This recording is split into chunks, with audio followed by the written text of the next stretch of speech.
مشاعرې په دې بهیر کې زه ښاغلي رضا شیدا ته بلنه ورکوم چې دی خپل خوږ کلام راته واوروي. ښاغلی رضا شیدا. پیاوړي لیکوال په دې درنه مشاعره کې شاعرانو لیکوالانو ستاسو د ټولو په اجازه زه رضا شیدا ستاسو په درنه خدمت کې یو کلام وړاندې کوم. ارشاد.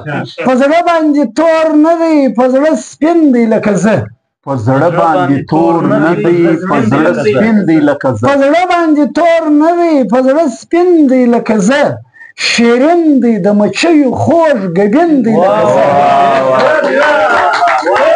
په زړه باندې تور نه دی په زړه سپین دی لکه زه. ډېر الله. شیرین دی د مچیو خوږ ګبین دی لکه زه. په دې خاطر مې ځان ته نږدې کړی مینه ناک دی. په دې خاطر مې ځان ته نږدې کړی مینه ناک دی. په دې خاطر مې ځان ته نږدې کړی مینه ناک دی. نه تور نه غنم رنګه نه حسین دی لکه زه. په دې خاطر مې ځان ته نږدې کړی مینه ناک دی. نه تور نه غنم رنګه نه حسین دی لکه زه. ډېر الله.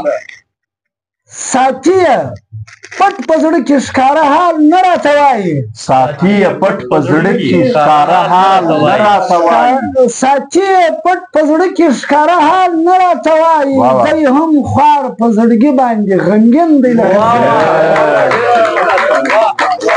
ساتي پټ په زړه کې ښکاره حال نه راته وایي. دی هم خوار په زړګي باندې غمګین دی لکه زه.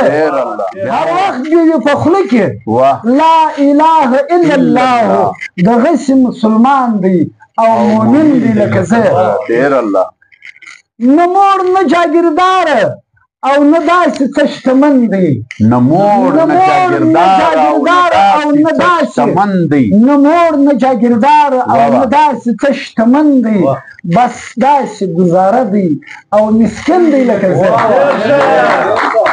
نه مور نه جاګیردار او نه داسې چې شتمن دی. بس داسې ګزاره دی او مسکین دی لکه زه.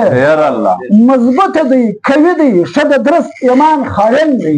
مضبوطه دی قوي دی ښه د درست ایمان خاوند دی. قوي دی ښه د درست ایمان خاوند دی. ولاړ پر خپل مذهب او پر خپل دین دی لکه زه. ولاړ پر خپل مذهب او پر خپل دین دی لکه زه. اخري شعر عرض دی. منم شیدا منم شیدا نه وینم روغ ځای ستا په بدن کې.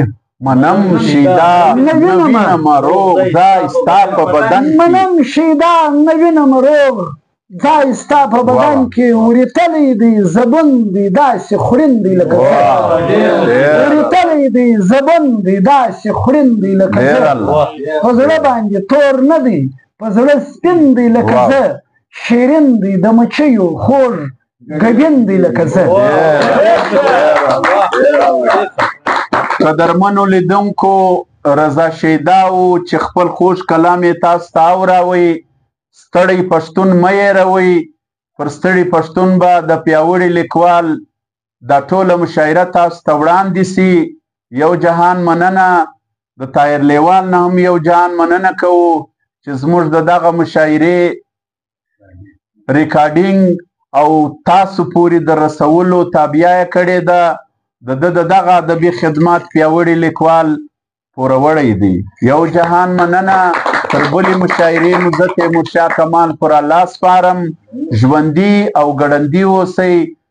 کامیاب او بریالي اوسئ.